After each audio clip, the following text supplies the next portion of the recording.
Welcome to the Private Lenders Podcast. This episode is actually a recording of an episode that Chris and I did recently with Kevin Kim from Fortra Law. It's a little bit long. It's an hour long. I want to tell everybody about that ahead of time, but it was a really good episode with a ton of good nuggets. Kevin's so smart. He knows so many people in the hard money and the private lending space. This was the first time we were on his podcast, but he's been on our podcast once or twice. So we love just touching base with him. You know, in the business of private and hard money lending, there's so many different ways to operate.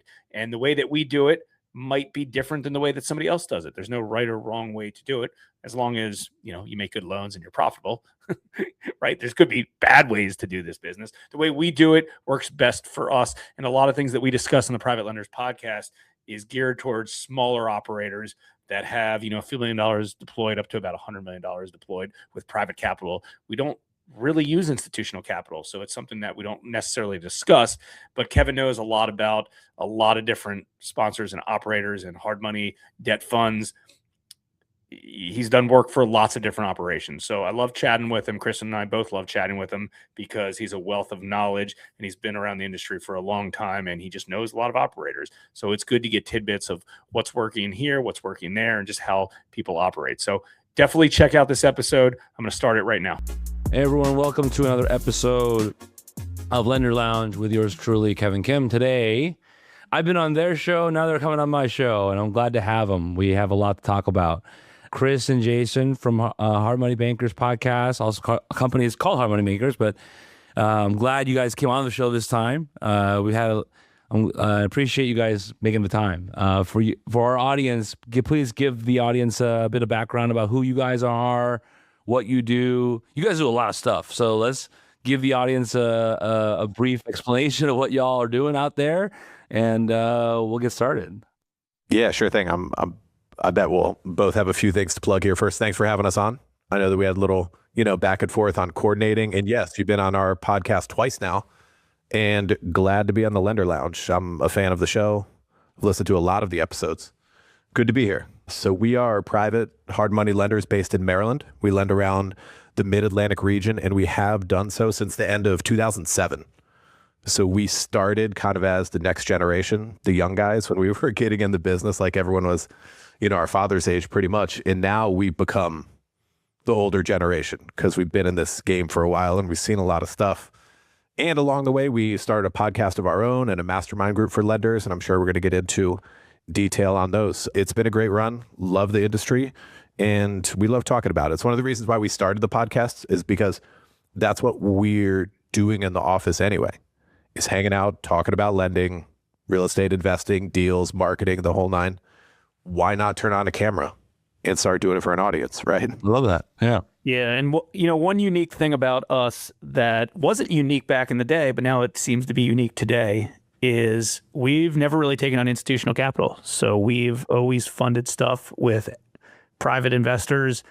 It started with all private investors. We didn't have any of our own money when we were kind of in our mid to late 20s when we started this company. So we went out and we learned how to raise capital, and we've learned a lot, and we met a lot of connections and high net worth individuals. And, it taught us how to do deals responsibly and the right way. And then we kind of molded, we've kind of learned after doing 4,000 deals and closing, about $50 million in production every year, kind of what works great for us and what doesn't work great for us, right? Because there's lots of different types of lenders out there, and you can be in this space and look very different than your competitor and your neighbor. There's a lot of different ways to be in this sector. So we do it the way that we feel is the best way. And we've turned it into a investment vehicle as well. As the company grew, we were able to start lending out our own money. So not just all capital investor money. And, we've kind of built this based on, what meets our risk tolerance and, the way that we're comfortable doing this and churning through, 20 deals every month. And that's one of the reasons why, I really wanted to have you guys on the show, is because I feel like there's been a bit too much discussion of kind of what's becoming the new formula in our industry and in private lending, and how, there's that part of the business, that side of the business, but there's kind of a forgotten truth that our space has, multiple iterations and various ways to be successful. And I mean, you guys have been doing it for nearly 20 years. I mean, next year will be your 20th anniversary. That's amazing. Not many lenders can say they've been in business for 20 years, right? So that being said, like, I'd like to take in, we always do this on the show, we'll try to get in the time machine, go back. Because '07, I mean, what a time, right? What a time. I was in law school, and I remember how bad it was. I had just left the bank, and I was just like, what a time to be in real estate. So let's let's get in the time machine and kind of go back. Give us the story of the company. And, I'd like to know about, foundational history, because it's always part of this show. We always want to give our audience kind of that, how you guys got off the ground backstory. Yeah. Let's go back a little further. Okay. Because we started in real estate and mortgage lending out of college, so like 02, 03. I worked for a large commercial bank. It was SunTrust. Now it's Truist. In residential conventional mortgage lending. Jason did some mortgage stuff as well, and also real estate. We'll get into some of that. It was a really good business 101. Looking back, that industry, conventional mortgage, learned a ton about a bunch of different things, right? So real estate underwriting, credit, underwriting income, marketing, sales, like it was secondary market stuff. It was a really, really good 101. During that time, we started dabbling in some real estate investments, did a few wholesales, some flips of our own, bought a rental or two. And the market was really good at this time. This is like 03 to 06 kind of. Market was really hot. Rates were low. Things were crazy. That was our introduction to business, is that like things were at the top, but it was not hard to see that it was very bubbly.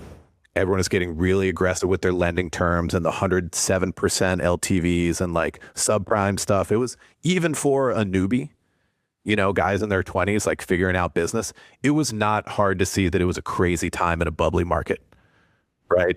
So during that time, we were doing a fix and flip deal in New Jersey, not too far from where we're based here in Maryland. And we borrowed from a hard money lender in Texas, and we did okay on the deal, put some money into it, resold. We did okay. We made some money.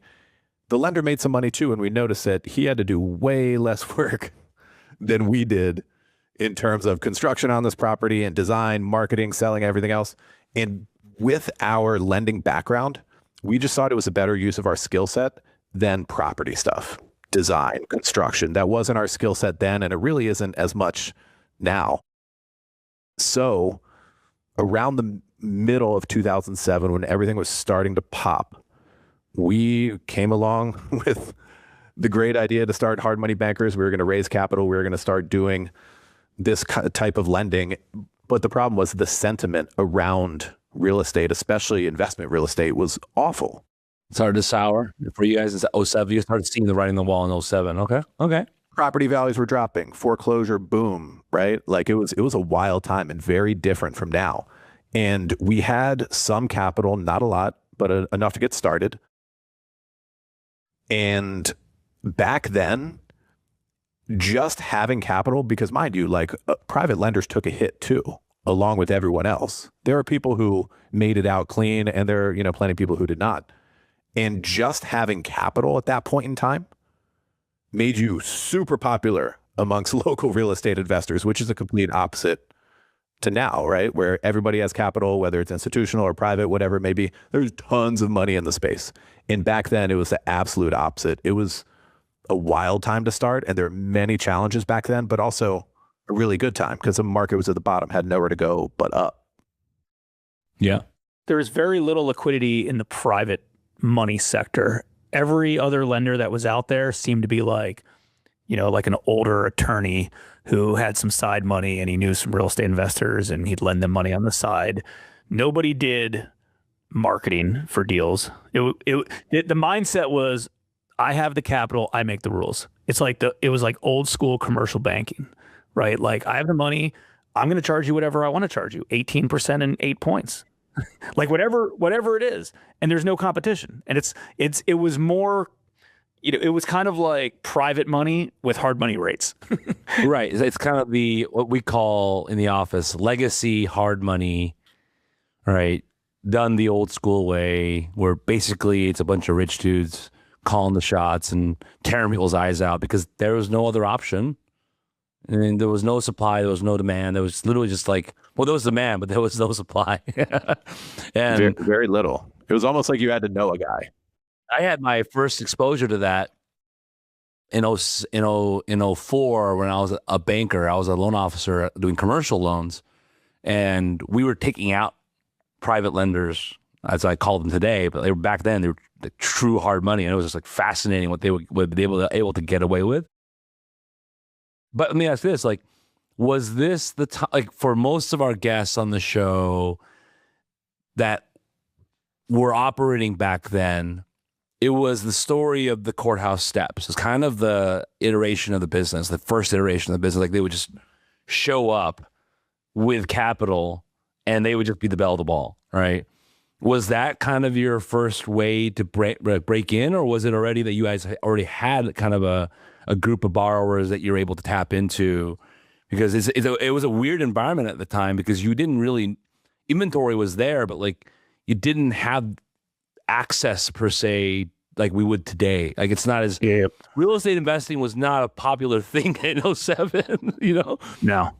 Yeah, I can talk about that a little bit because there's definitely some interesting things that occurred 20 years ago. So, Chris and I had been doing some active flipping. I worked at a mortgage company, and we knew a lot of real estate investors. We used to go to some like local meetup groups and things like that. They weren't meetup back then; they were RIA groups, and I always felt like, oh yeah, all we got to do is find some money, find some capital, because we know all the real estate investors locally. We felt like we knew them, right? So, well, you were one of them, right? You were all friendly, yeah. Yeah. But like, we felt like, oh yeah, I think a lot of people feel like, oh, I have plenty of deals. People think they have plenty of deals that don't have the capital, and they realize that the deals they have aren't probably the deals that the capital are going to be attracted to. If you want to give 100% financing at cheap terms to a guy that doesn't know how to flip a house, there's, and those are all the deals that you have. Like, that's what people think. It's like, oh yeah, we know lots of people that are flipping and that. So we just, when we started, we're still very conservative today, but we were conservative at the beginning because we were terrified to lose investor capital. So I remember being like, thinking, kind of having this like mental block of like, oh, it's going to be really hard to go raise, 200,000, 300,000, 400,000. And we kind of mapped out what our deals would look like. Like, this is the type of borrower, this is their cash, this is the area. Well, so you had you pre-planned the box, which is great. I mean, not a common story actually. So that's great. So we went to capital investors, and it was a very common response. It's like, yeah, if you bring me that deal, I'll do that deal all day long. Like that deal's a home run. And knowing you guys, it must have been like a very low LTV kind of prospect. I remember it was like 20-30% down on purchase money. We didn't do commercial at the time because we didn't fully know it. When we got into commercial, it was even higher down payments. But anyways, it was one of those things that was kind of the way we bought. We were like, how can we make this like a home run? And then capital investor after capital investor is like, yeah, go find me those deals. But then the hard part was finding those deals. Like, we thought they were going to be easily to get.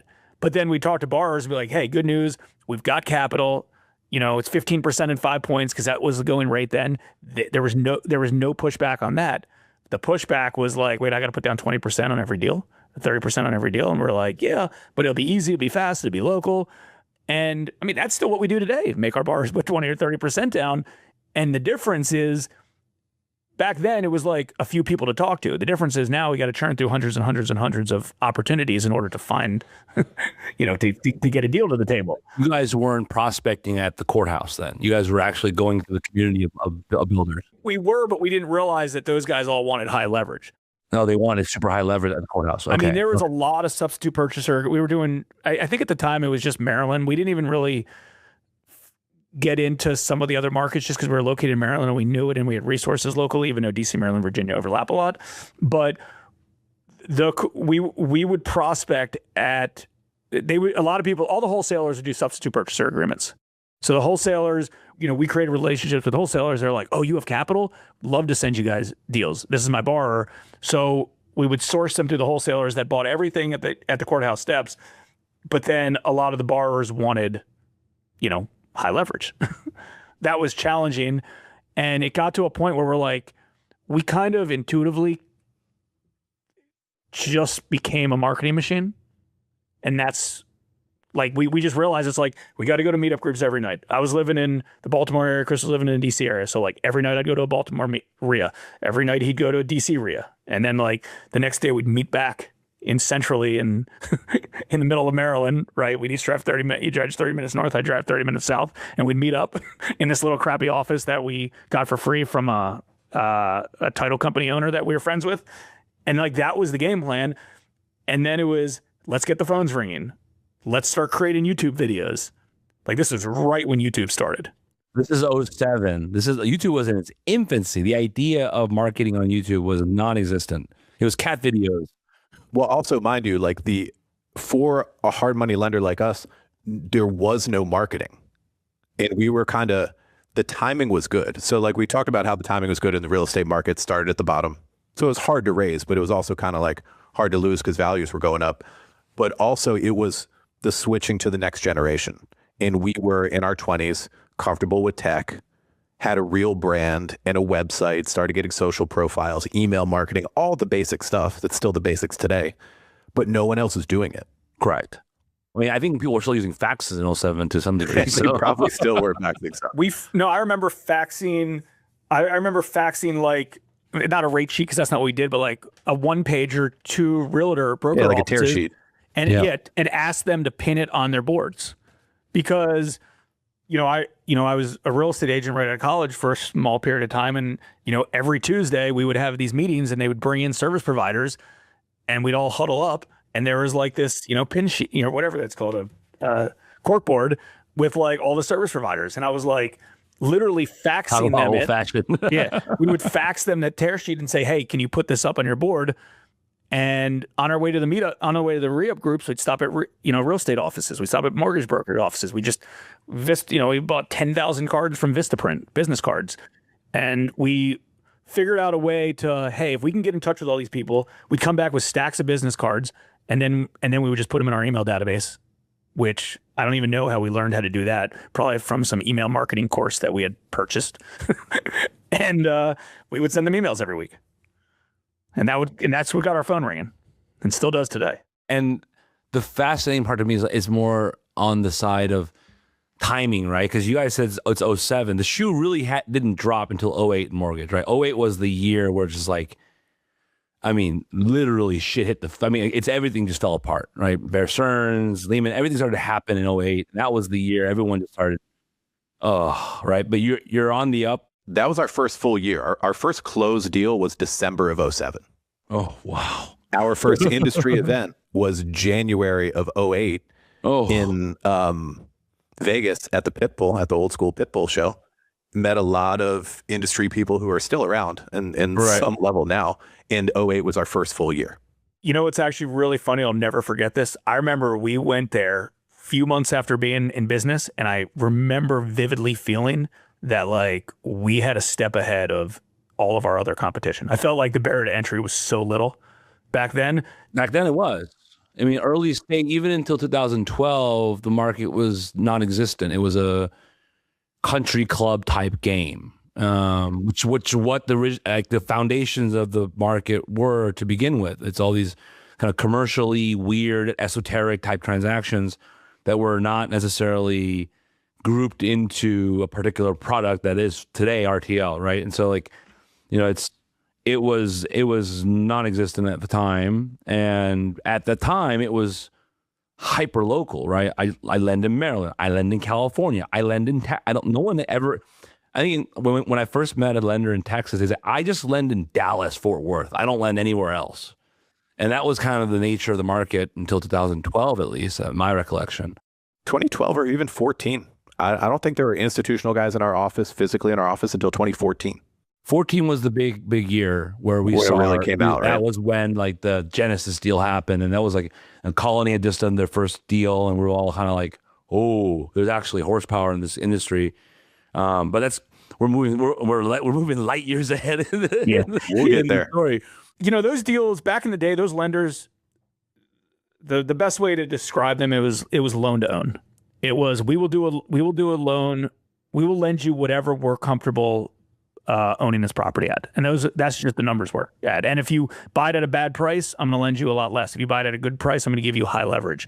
Right, almost like a distressed note buyer kind of strategy. Yeah, I mean, in all fairness, though, that's also because that's just risk management. It's not because people wanted to own these properties.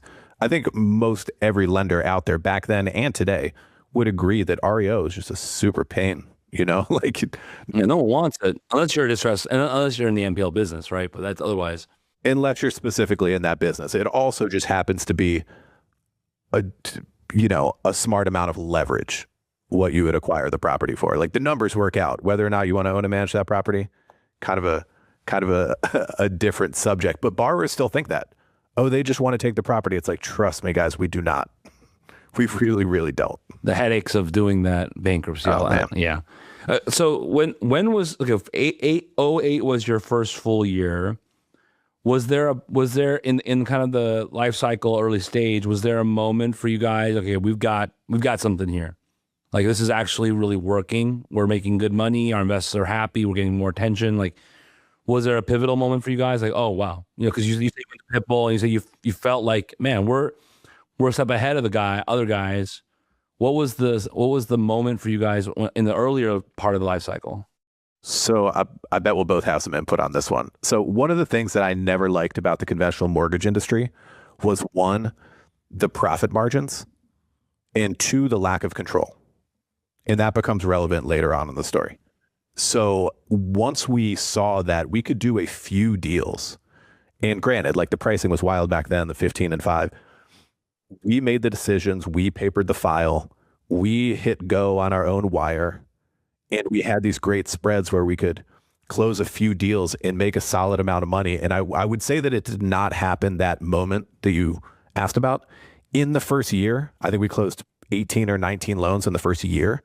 And then after that, it was like double. I would say for me, probably sometime during 2009 when we were really going, and it was loan volume that we could handle. It was a workload that it was a lot. It was before we started hiring, but we were taking home some good money. And I'm like, I think we might have a viable thing here. Like, we got through like maybe 18 months of startup phase. And then we're like, I think we have a real company here. Still in our 20s. What was the measurement that made you feel that way? For me, I would say it's money. Profit margin. Yeah. Yeah, the money that we were taking home. Like, it wasn't hard to, back then and now, it's not hard to go into an office and do a ton of work every day. It is challenging to take home good money, right? Those are two different things. And so once we saw that we were taking home a decent amount of money for being 28 or 29 at the time, I was like, I think we have something here. Yeah, I mean, the model changed from what we thought it was compared to what it is today or shortly after. Originally we were like, hey, we're just going to broker these deals to these capital investors.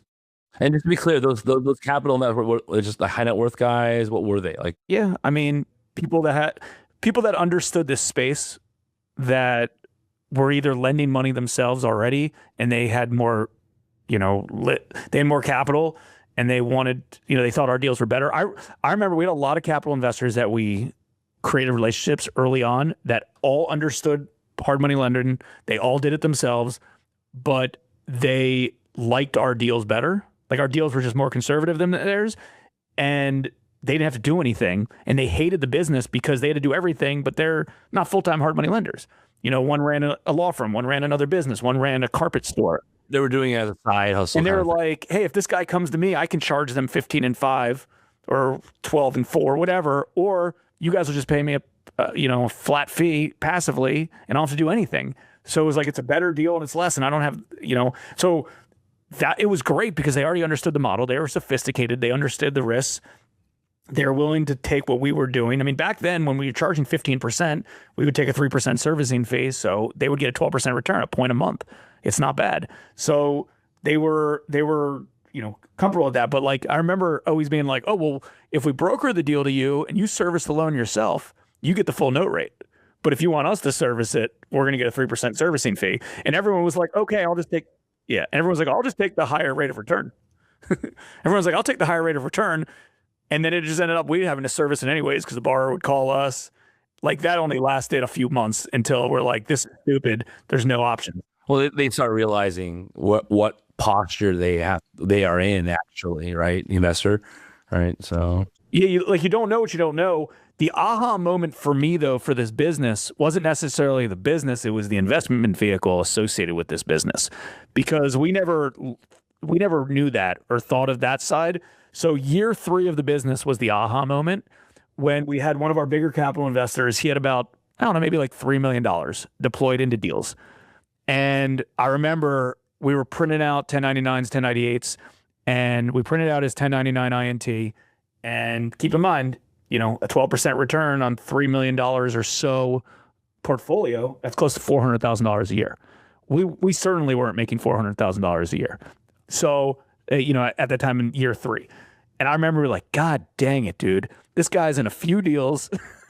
He doesn't have to do anything. And he's making $400,000 a year. In year 3, we were still in our 20s, right? And we're like, man, that's the game. And that's when we started taking, for the most part, minimum amount of money out of the company. And then each of us taking the difference and putting them, into our lender accounts, and deploying that capital, co-lending with capital investors. And like, then it turned into an investment vehicle. It was like, we have the active side of the business and the passive side of the business. The active side of the business is our hard work, making fees, grinding, making company money. But the passive side of the business back then is we're making a 12% return on our capital as well. And you almost make twice as much money doing the exact same amount of work because you're not doing anything on the passive side. And that was the aha moment of like, hey, when we can, get to a place that maybe we self-fund this business, or we get to a point where we have heavy interest on as a capital investor, that's when things really work out. So but that wasn't our game plan at the beginning. We just learned that this thing's a freaking investment vehicle. We were just trying to get the bills paid. But yeah, let's emphasize that for a minute. Like, this guy's couple $1 million had more earning potential than our entire year of work. And we were doing pretty well at the time. He was making more. And we're like, okay, we see now. You start realizing there's real earnings to be made off of these assets, right? And like, you start thinking about them as assets, and like, oh, okay. Yeah. It's not just a fee machine. It is a fee machine, and it's a great one, but it's also a fantastic investment vehicle. Right. So you guys are rolling through this and growing. You mentioned double. But 2012 and 14 come around, and the market starts to get pretty crowded. From your perspective, I'm sure, right? Because like, that market that you're in is a small market. It still is. I mean, it's a very, very everyone knows each other in those markets. And it starts growing. Yep. It was gradual. That growth was gradual. I remember when we were coming up, there's a company that's still around in DC Metro. And actually one of the founders is now CEO of a big real estate company. That aside, they were a few years behind us and we were both coming up. And around DC and around Christmas time every year, he would send me a text and be like, all right, cards on the table. What'd you guys do in terms of volume? Right. And we were always a little bit ahead of them. And that was cool until the institutional money rolled around. And I remember, like I started to mention before, that I remember it was after some meetup group. We were here in the office and it was at night. It was later than I would normally be here. And these guys from New York were here talking about, all right, so we can get, we were still raising capital at the time, probably not super actively, but we were still raising, still growing. And they were like, yeah, we can give you money at this, What cost. year was this? This was 2014. Still early. Yeah. I mean, bankers weren't early. Yeah. Well, yeah. we were kind of known. We were like, the volume has gone crazy, what it's doing these days in the industry. But back then we were known for like deploying a lot of money in this area. And so we were, I suppose, one of the first shops that they came to. Here's what the kind of money we can give to you. Here's how much it'll cost. It's cheaper than what you're paying now. Plus, it's basically unlimited. Here's your underwriting matrix. Here's your price add-ons. And I was like, oh, man. Was it a loan buyer kind of relationship at the time, or what was it? Yeah. So there's a couple different firms. One of them in particular is still definitely around. And it was, we would fund loans and sell them. I don't think there's any table funding at the beginning. And there wasn't DSCR yet. Yeah, understood. Yeah. And so obviously we're going to look at it, right? We're going to look into it. why not consider something like that? We've been actively raising capital. Why not see what's going on there? And man, we just got flashbacks to the mortgage days where you're like, oh no, pricing matrix. Oh no, your price add-on sheet. Oh no, all this kind of stuff that we had gotten away from in 5+ years leading up to that. And I don't know, it didn't seem like, it just didn't feel right. It just didn't feel good. Was it because of the control fact? Because you mentioned earlier control, right? It was like you had no control over your business when you were mortgage banking. That had a lot to do with it. And mind you, like the money was cheaper, but it wasn't like a crazy amount cheaper. Not back then. Yeah. Not back then. And the control was a big part of it. Like we already knew how to underwrite and how to paper a file and how to service it. Like we didn't need somebody coming along, like redoing our process in their way. Right. And so it just never felt right. It never felt like what we wanted to do. And it's like, yeah, everyone wants to do more volume, but how many more people do we want to have to hire? Like how further are we going on the marketing budget? Like, are we really going to change our P&L based on this new capital? So like we already had a good P&L. We liked it. We liked our team. Like things were pretty good. And mind you, during that time, in the next few years, my friend who owned that company across town that we would text about volume every Christmas, they started going crazy with the volume into 100 million, 200 million, like boom, just exploded way past us in volume. In order to do so, they cut price, they hired staff, like they changed their P&L drastically, but there is no longer a text coming around Christmas because there's no point in having this conversation around volume anymore. Right? It was apples to oranges. It was a different type apples to oranges. That's a good point. It became apples to oranges. Well, we, in a few things, like by then we were used to the flexibility that we had internally, and we didn't want to necessarily take on or what felt like was a boss that in essence, like, oh, well, we're doing everything with this type of capital now and we don't make all the rules. Well, the discussion around independence, right? Like and that was freedom to do the right thing. Yeah. And so that was important. That was important to us. It's like we we're like, well, we probably couldn't do this deal with this capital. And we thought, and that's we still true today. I mean, yeah. It's a major issue today. Yeah. And the only comparison that we had back then is there was a company locally that had a fund. The guys were a few years older than us. And I remember every time we would chat, they'd be like, oh yeah, we can't do this deal in our fund, but it's a really good deal. And we don't have another means to do it. Because it was just the way the deal structure. So I always like kind of thought of that side. But, we'd go back and forth because it was like, do we need more capital? Our capital was growing slow and steady. So would it have been easier, to have one big, pool of capital? Yeah, it would have been. But there was like the risk, the reward. There was also like, do we want cheaper capital? We can make more money on these deals, but we're going to give up flexibility. So it was just nothing we were really willing to do it at that time. And going back to the competition in 2014, 15, 16, and I think this is an important thing to note, is a lot of our borrowers outgrew us. They outgrew us because we were great for them when they were smaller. They needed more flexibility. They could put on that, they didn't have many other options. But after the institutional capital came out in waves, just those borrowers just outgrew us. I remember we worked with one of the biggest home buyers in Virginia. They're still open today. We did 100 loans for him between, let's call it 2008, 9, 10, 11, 12, 13, maybe 14-ish. And then it was like, hey, listen, no more, if you guys can lend me this and at this leverage, we'll continue. And I was like, and I remember Chris and I sat down. It's like, hey, that's 2 deals a month that we're gonna lose, and it was worth it. And I mean, to us, it was like, okay, let's lose it, and we'll find new real estate investors. We'll spend more time on marketing. We'll bring new people up, and I'm sure that guy's never defaulted on a loan ever. So we probably left a lot of money on the table if we continued to work with him based off his terms, 10 years later.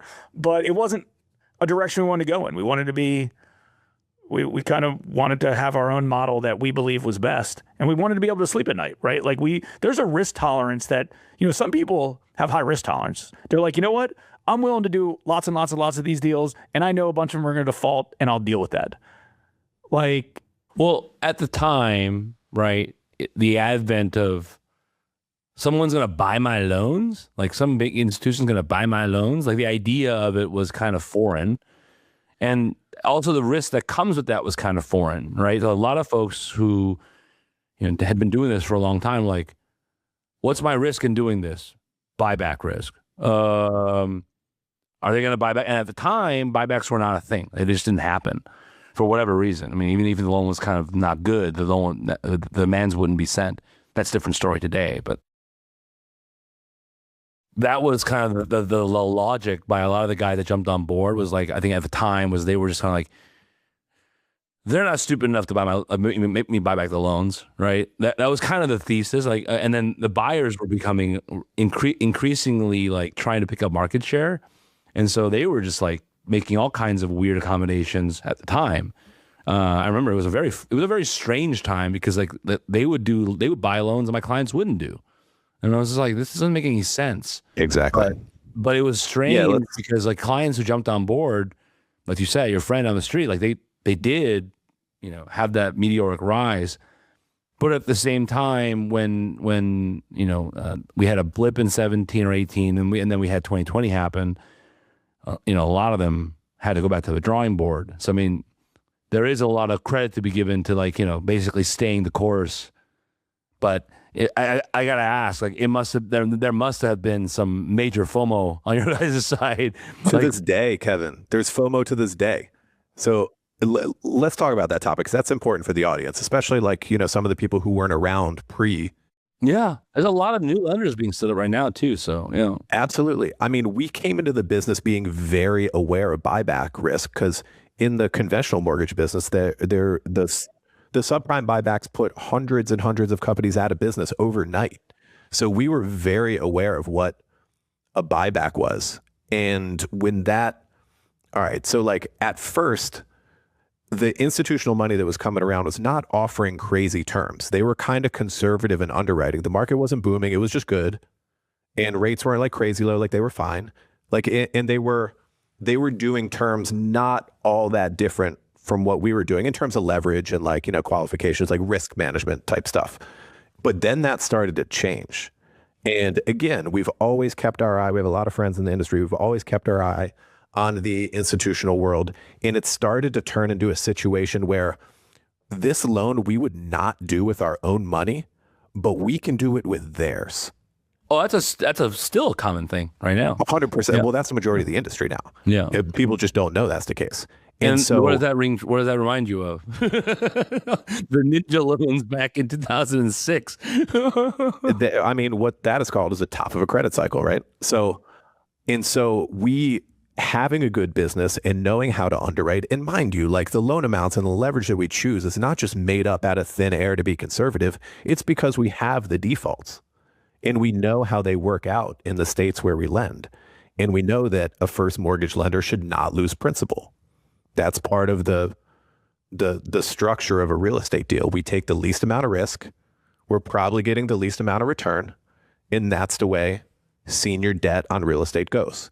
And so when you start changing that dynamic and taking on more risk than the senior lender should, then we're talking about some real problems here. So then, and I see this stuff go around on LinkedIn and wherever else where, if you're a loan originator and you're earning commission on the deals you close and you're putting out, like we just closed this really high leverage deal. And, a lot of people look at that who underwrite real estate, own real estate, people who are responsible for the financial performance of their loan portfolio go, whoa, that's some scary stuff. But that W-2 loan originator has no risk.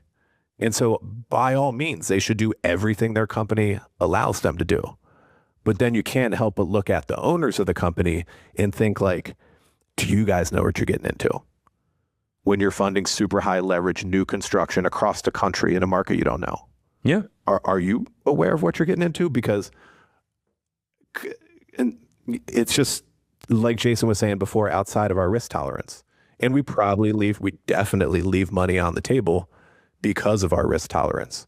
And it's just how we have to run it, And if we get the right size portfolio, the right amount of our own dollars into our deals, then we're having the financial outcomes that we want. So we don't have to risk our company by shooting for $1 billion, right? Again, there's lots of different ways to play this game. Whatever you see fits best for you is fine. There's not a right or wrong. It's becoming increasingly a point of debate, right? So we just had our conference a few weeks ago, and we had a bunch of institutional guys on the panel, and I was asking them their thoughts on this. Is the market headed toward a more mortgage banking type structure, right? It's starting to look a lot like non-QM to me, right? And so, especially because of DSCR being layered in, but like even without DSCR, ground construction and fix and flip is starting to look remarkably like our friends over in non-QM. And we all know, like in non-QM, a slight change in capital markets posture can shutter a business that does billions of loans a year, right? And that's the question mark. And they're like, the kind of mixed perspective, but general consensus seemed to be that yes, it is heavy because it serves their goals, right? Because they're the institutional shops, right? But the funny part was the banker that was on the actual banker who was on, like retail banker who was on the panel, who provides lines of credit. His position was not that won't be the truth in 5 to 10 years, right?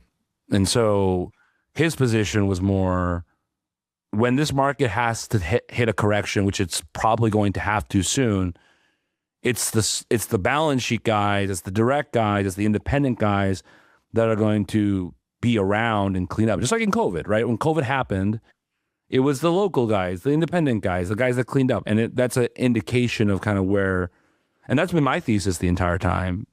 But, all my other partners, like they're like full on board with this kind of mortgage banking approach. And it's interesting. It's an interesting debate. I don't know. It's a very weird industry that we're in, so it's kind of hard to say what's right and what's wrong, Yeah, I mean, you adapt and you pivot to what needs to be. I mean, the other reason why some of the institutional stuff wasn't great for us is, like we talked about, year 3 was the aha moment of this is an investment vehicle. This just isn't a business. Like, we're working hard every day in our business so we can keep our capital deployed, our friends' money is deployed, our family, our closest partners and investors. Like, our investors would be upset if we just took on $50 million of institutional capital and said, hey, here's all your money back. You're not getting a high rate of return anymore. Go find another investment vehicle. And it took so long to build that trust with those guys. Yeah, and I'm sure you know this, and listeners do as well. Like, those are real good relationships with real solid people. Other doors open with that. Like, there's other things that occur to that. So for us personally, the investment vehicle is, but it's still the difficult path, right? It's kind of like, this is the argument that we have, is the debate we have. Like, it's still the harder path. It's still the more difficult path. It's not the path of least resistance, but it fulfills your value. Could be the long-term path, though. I don't think it's easy either way. Yes, I agree with Jason that it's the long-term path because we want this to be a decade and possibly even generational business.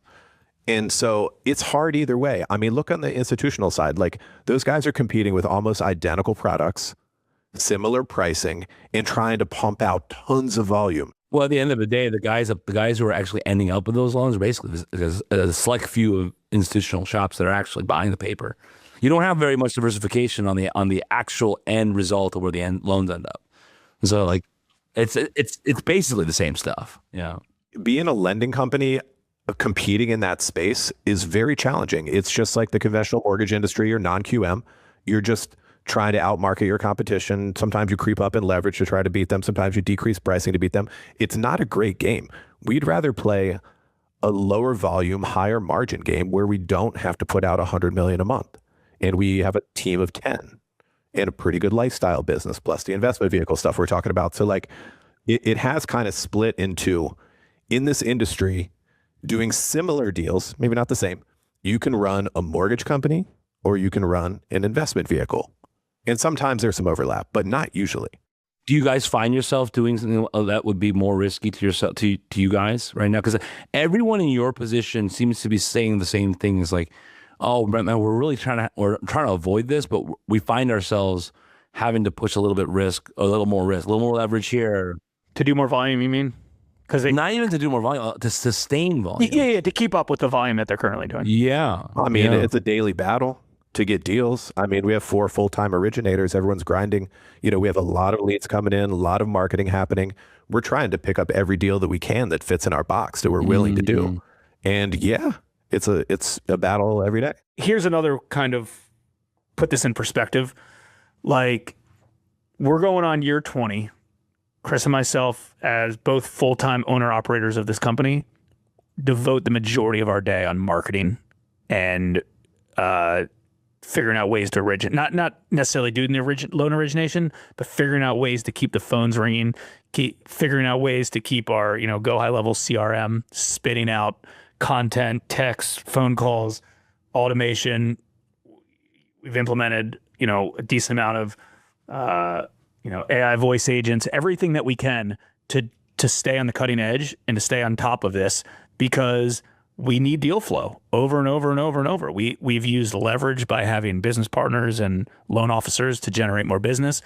I mean, I remember we capped out maybe around 30 million in the DC, Maryland, Virginia area maybe about 10 years ago in loan production. And there's plenty of stuff, but we capped out because, like we said, when the institutional capital came on, we had good borrowers that outgrew us, and it was hard to replace them. So we had to expand in other markets to create market share there. And there's the argument of do higher volume at lower terms, at higher leverage locally for A+ borrowers, not really what we want to do or tackle, or do less volume, what we believe is higher quality, and expand into some other markets and things like that. We're kind of known for creating A+ opportunities out of B borrowers and out of B situations. And that seems to be the point that a lot of the local lenders are using as a point of leverage, is that we're going to help more than we're not your necessary lender, right? And the institutions are learning, actually, and it's really kind of funny how the national guys are learning from the local guys and they're seeing that value add component. And that's not easy. That's human element that takes time to do. And there's also got to be enough margin to do that. Like, if we brought in business partners or loan officers, like, they're heavily compensated because like, if they're making, 25 bips on a deal and they're like, oh, cool, I made, $400 to do this deal, they got to do a ton of them. Our loan officers, in essence, like, if they can do several deals a month, there's enough income streams that come through it to still have high quality people. One other thing that we were talking about earlier that I think is important, and I'll call both of ourselves, me and Chris, out on this. We never actually thought the institutional capital model would even work. And we're wrong. I never thought that would even work. And the reason why is we're like, there's not even enough deals in this space to do that. We used to be like, how many deals are there? Because we always thought about scalability. We're like, how many deals are in the DC, Maryland, and Virginia area a month? And we're like, yeah, probably like 20 deals. But 50 deals I think a your month. thesis is coming true right now. I think that thesis is starting to come true. It's 100x what we thought it was. That's Jason's point. 1,000x. If you look at the market today, the current landscape of private lending, if you noticed, more and more, guys that just did construction loans or just did fixed income loans are starting to do multifamily. They're starting to do stuff that they wouldn't touch 3 years ago. DSCR is a different product now, and there's a lot of shops that just like double down on DSCR. That tells me something's up on the traditional kind of usual loans that we've all kind of been used to for the past 20 years, right? Or you guys have been used for the past 20 years. It's interesting because, well, if you guys have these giant flywheels of machines and you're still now entertaining these kinds of loans, well, what does that mean, right? Is it because the borrower is growing up, or is it because there's not enough opportunity in the residential market, in the 1-4 market? I would guess that less than a third of our loans are fix and flip at this point. Right.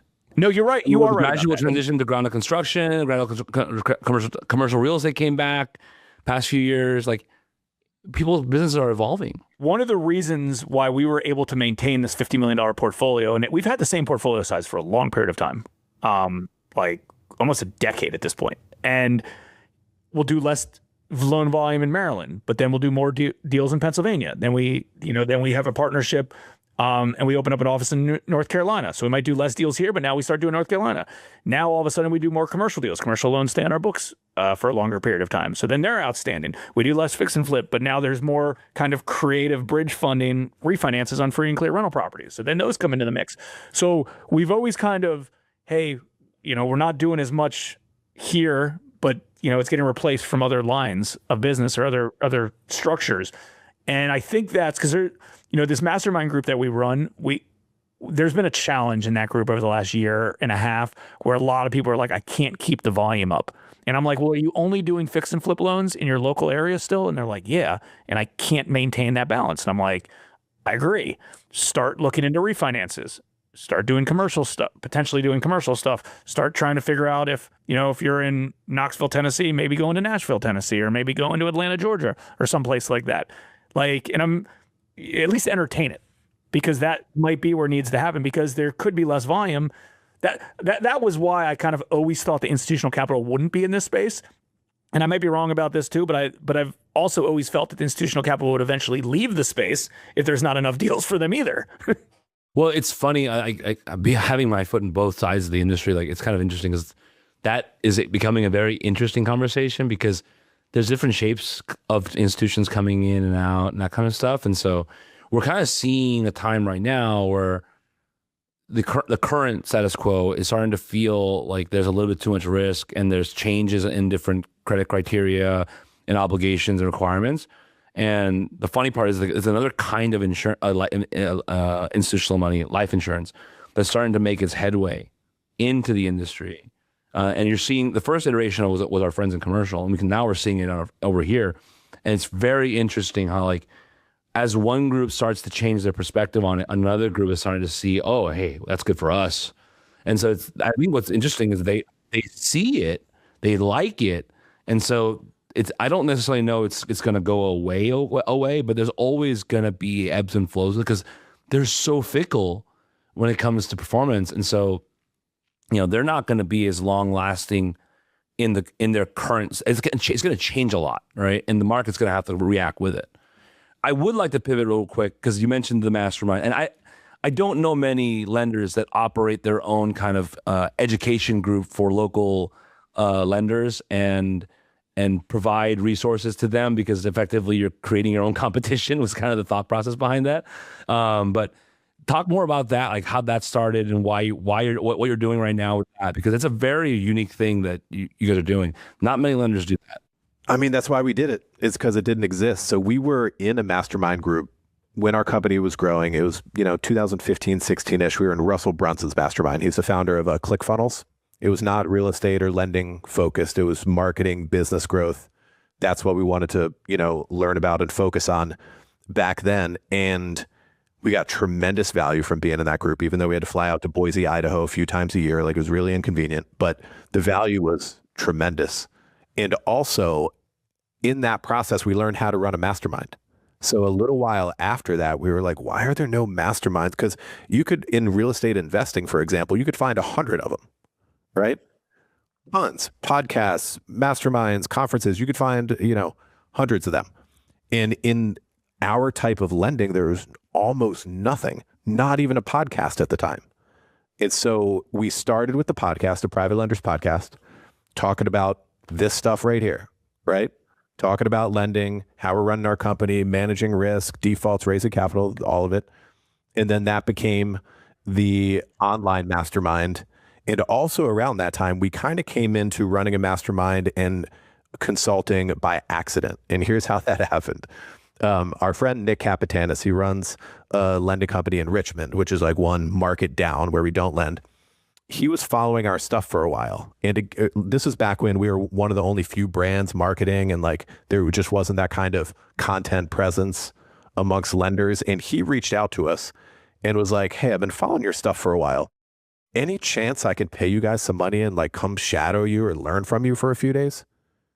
And we had never thought about doing anything like that. We were like, sure, we'll come up with a number for that.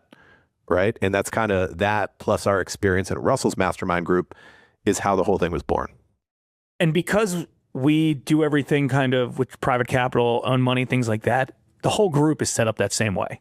Because if someone's out there trying to, I don't know, grow this big lending operation, take on institutional capital, do DSCR loans, like I don't know anything about that. Chris doesn't know anything about that.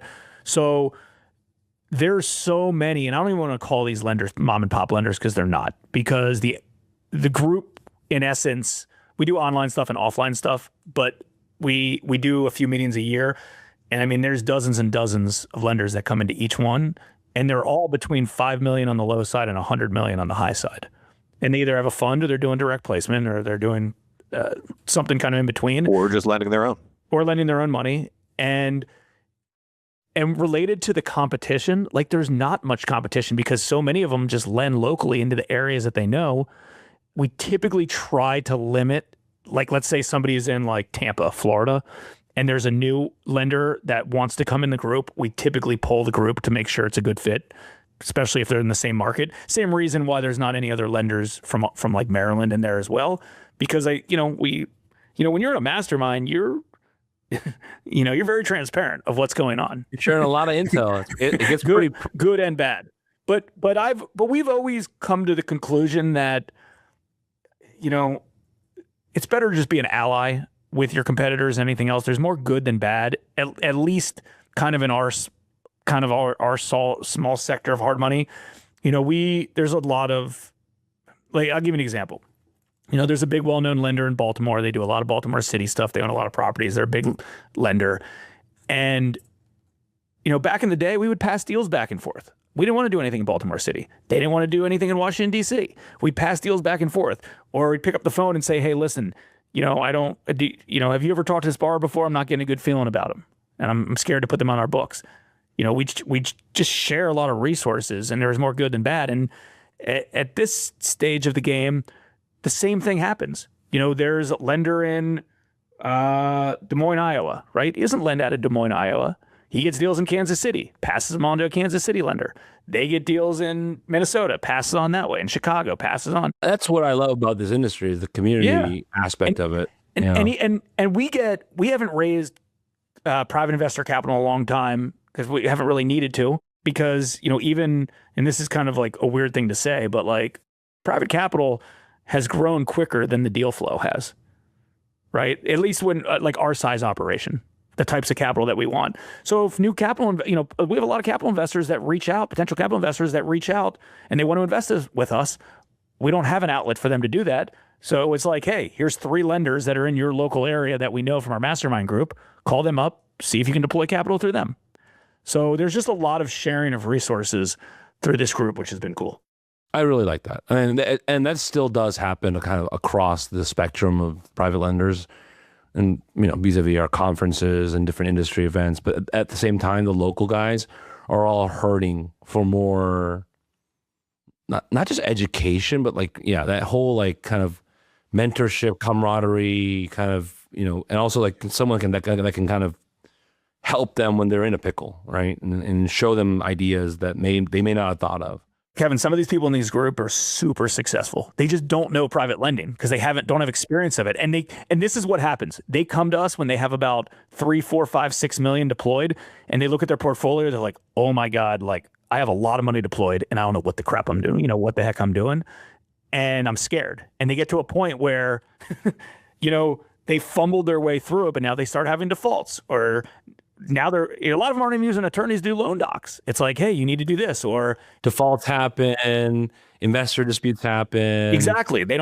Fraud happens, and they just don't know what to do. Just kind of lost. Yeah. They fumble through it.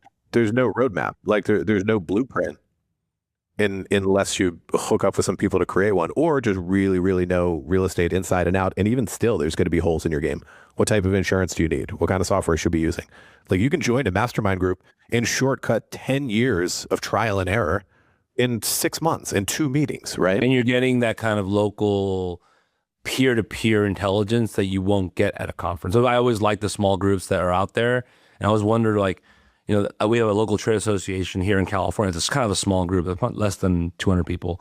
And it's kind of the same vibe, right? You're all guys who've been doing it for 50 years, and they're kind of sharing intel with the younger guys and resources and education, which has been the most important thing for the newer guys. And over these past handful of years, seeing the growth of the other lenders in the group, especially the people who have been around since the beginning. I mean, just, doubling, tripling, like a number of people have legit professional jobs, have been able to quit. And then some more people come in and they go through that same path and they come in at 5 mil and then now they're at 30, and being able to see that trajectory, it's a really rewarding thing. I didn't think that we would be getting into that line of business being, private lenders around here doing our thing, but it's been an awesome addition to our career, to our line of business. Because you're adding to the community, which is also very, that's kind of the challenge when you're in this competitive business. And kudos to you guys for that. I do want to bring up something that's a little bit more, I guess, not so positive vibes, but it is something we've talked about on your show, and I kind of want you guys to talk about it to our audience, because you guys are in that DMV market, and the past year or maybe 2 years, that Maryland market has had it's been in the news a lot. Let's just say that, right? We've been talking a lot about it. This whole discussion surrounding fraud in appraisal really stems from Baltimore and stems from Maryland and Philly. And it's been funny to watch from my kind of perch here. It's like I'm trying to get, because I have clients of all shapes and sizes, and it's been really interesting to watch the reaction in the industry and what their take is on it and what they should do about it. Different industry groups are having different opinions on what they should be doing about it. There was an extreme proposal, I think this past year, to go with 2 appraisals as if that's going to solve the problem. So I wanted to get your guys' take on that. And, did it affect you guys at all? Did or did it not? And all that. Yeah. A few things. I think I know a solution, which I'll discuss here in a second. But I think before that, it didn't affect us. And whenever there's stuff that we're concerned about in our size operation and the way that we have everything set up, we just pivot to be more conservative. It's like COVID, right? Go conservative. Yeah, for sure. Like March 2020, any loan we originated in March 2020 was the best loan that we probably ever did because we were the only game in town. And I vividly remember having a conversation with a buddy of ours who's also a capital investor, who also, buys a lot of stuff. And he's like, hey man, what's your thoughts? I'm going to sideline all my capital. I don't think I want to lend anymore. I'm not, until this COVID thing blows over. And I'm like, why? And he's like, well, I don't know where the market's going to go. I'm a little bit scared, blah, blah, blah, blah. And I'm like, well, just be more conservative on your deals. And he's like, well, what do you mean? I was like, okay, let's use an example. A borrower calls you up. He's buying a property in Washington, D.C. in a good area, and he's paying $800,000 for it. And he has a lot of his own cash and only needs a loan of $300,000. Would you do that deal? And that's a very obviously conservative. It sounds like an extreme example, right? So he goes, of course I'd do a deal. I'd be a dummy not to. I was like, then you're not out of the game. You just need to be more conservative. And I said, and that deal in that example I just gave you was a borrower that I spoke to today that says, hey, I'm buying this property. I have 1031 money that I need to deploy. I'm not saying that's like a deal that you can do thousands of every month, but just be more conservative. Make the borrower put down 50%. Do whatever you want to do, but that doesn't mean you have to exit the game or exit the space. That could be an extreme example, but it's the same thing. So related to the Baltimore City stuff, or the Baltimore stuff and the Philly stuff, we just got more conservative in there. I mean, we have 256 loans on our books right now. We have 3 in Baltimore City. So, and I get that the DSCR stuff overlapped on some. I mean, we know local lenders there, small lenders that only have like $5-10 million deployed, and they're taking back 7 of them.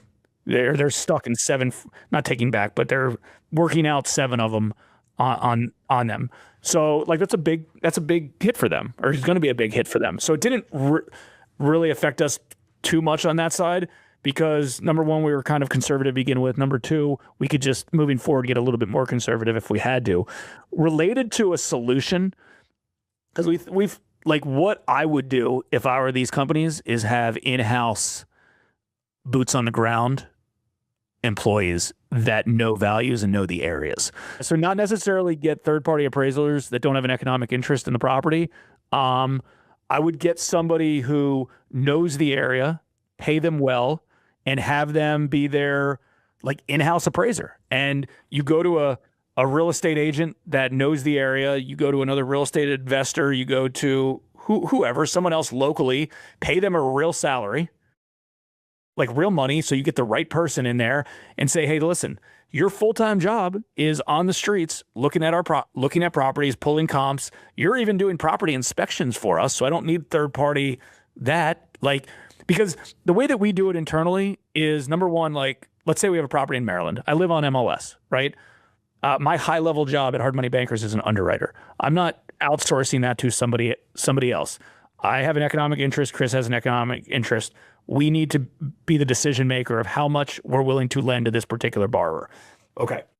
So I'm looking on MLS, pulling comps. I know the areas. We have a full-time person in our office who goes to the property, meets the borrower, meets contractors, things like that, does an upfront inspection, valuation, whatever you call it, CMA, however you want to have it set up.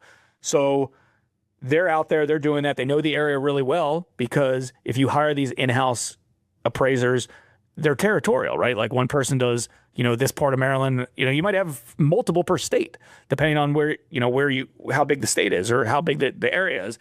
And then have that same person do property inspections for you if you want as well.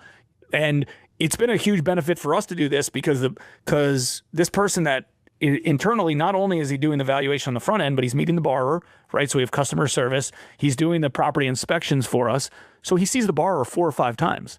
You don't think that borrower, when they're ready for their next deal, you're going to get that deal. Plus, so there's an income side of that as well. You can turn into more business. Right. Plus, you can also put your eyes and ears on the actual property 3, 4, 5 times through the life of the loan. I mean, the whole genesis of all of that scandal was lack of local intel. That's right. Like the fact that that block doesn't value that way. What are you talking about, right? Like it makes no sense, right? Like, and it's like underwriting 101, and the argument is that at scale, that kind of approach is impossible. I don't know about that. A few more comments on that. So, fraud sucks. Fraud sucks. As a lender, we've gotten caught in different kinds of fraud. That's another podcast for another time. Some wild stuff, and it can bring people down. Fraud sucks. This particular fraud, the larger problem is what you were saying is a valuation problem. And like we were discussing on a previous podcast, when they were at AAPL and there's a panel talking about this topic, is that they were saying, the heads of a number of companies, big players in the industry, that there's a fundamental problem in relying on appraisals for your value, for your risk management, for the whole transaction. I've been saying that for 15 years.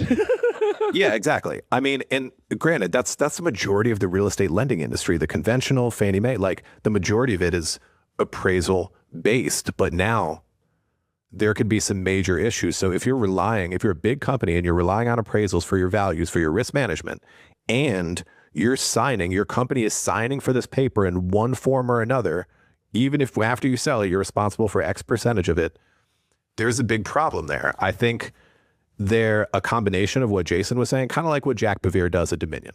And they're Baltimore-based, high volume, all over the place. He's got overlays for all of the institutional guidelines, for credit, for valuations, for all kinds of stuff. He's like, yes, I know you'll buy this. I know you'll buy this box. Your box is way too aggressive. And so we don't want to buy it back, we being Dominion. We don't want to buy it back, so we're going to be careful on this. We're not doing 620 credit score. We're doing 680.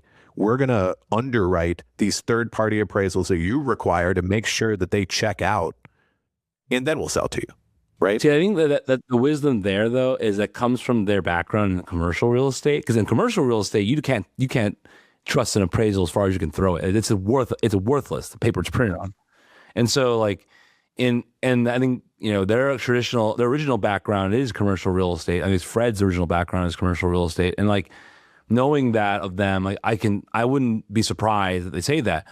The fascinating part is a lot of our people in our industry are coming from residential, one to four conventional mortgage, where you just kind of like, yeah, we got it, move on, right? And in conventional mortgage, it's just fascinating how often the LTVs just match up, right? And so, that's one of those things. And I've always, 15 years of doing this, I've been telling people, I don't trust appraisers. I don't, right? And it's not the AMC principles that I have a problem with. It's the actual on-the-ground appraisers. And that comes from knowing how shady that world can be. And I'll tell you, it's very simple to do this. I know so many clients that have an internal guy who happens to be licensed, who has a deep, long record of experience and valuation. He gets paid very well, and he gut checks everything, and they have their own internal, I guess, system, and they also use third-party software, and they're double, triple checking every single valuation they get because there's a high likelihood, especially because of the wholesaling that's going on these days, that the value is just getting pumped up. And so, how do you combat that? Listen, I'm on MLS every day. We're on the streets. We know these areas. We've done a lot of loans locally, and it's hard to do that. I'm constantly looking over and double checking work for every one of our originators and our partners on their deals, just to see if something doesn't work. But even at scale, though, the argument is if you don't have the guy on the street, I get that. If you're a big wholesale outfit and you don't have the guy on the street, well, why not have like I mean, shout out to the Richard Values guys. That software is great, right? Or like have a guy internally that can actually gut check the actual numbers that come out on the appraisal, because you got to have some secondary review. There's plenty of resources out there too. You can have a checklist of 10 different things, like go on Google Maps and Street View, see if the freaking pictures even match up. Go back to what the picture looked like in 2022 to 2024 to now. Like, you do that. Run it through Richard. You can do Richard Valley. Run it through that. You can run it through all other tech and other types of stuff. There's ways to really determine some of that stuff. Cross-reference tax records. That's something that people overlook. Tax records are a very good, especially because the wholesaling thing. That's a good sign that the property's been wholesaled too many times. Here's one thing that every single person misses. I'll give you an example. So let's say I buy 3 properties for $300,000. So I buy 3 properties, property A, property B, property 3. It's $300,000. I get the whole package for $300,000, right? Well, if you go look on the tax record, it's going to show that I bought property A for $300,000, property B for $300,000, property 3 for C for $300,000. I didn't pay $900,000. I paid $300,000 for the portfolio. But if you look on the recording, it's going to show I paid $300,000, and it's going to make it seem like I paid $300,000 for each of them, not total. That's just one example. There's lots of different examples like that where it's the same thing. You got to dig in. And, these days, almost every area, like every loan we do, we're looking at past deeds of trust. We're looking at deeds, any recorded instrument. It's you just Google it. It's free. You can access it. There's so many tools now to pull that data too. It's not like we're in the old fashioned era where you had to go down to the county recorder's office and pull records. The problem with a lot of the appraisal stuff in general, which is challenging, is one question that people always ask me is, what in this neighborhood, what's the average cost per square footage? Like they always do it based off cost per square footage. I'm like, I have no freaking idea. I've been lending in that area for 20 years. I don't know what the cost per square footage is. That's not something that I even barely look at compared to other factors. There's so many other things to look at because, hey, this is a nice, beautiful subdivision in a new neighborhood. Then you got this oddball house over here. They're not equal properties. And this also, keep in mind, this happens in older areas because there's a hell of a lot more risk on a building that was built in the 1900s than there is in a building that's built in the 70s. Exact same property. There's a lot more risk on some of the. So we can go on and on that stuff. 100%. I wanted to get your guys' thought on this because not only are you in those markets, but also you guys have a more conventional, traditional approach to this, and I wanted to get your take on it. One other real quick thing related to the appraisal side is the appraiser doesn't know the difference between me, you, Chris, and anyone else listening to this podcast. And if all of us flipped a house, we'd all sell it for a different price.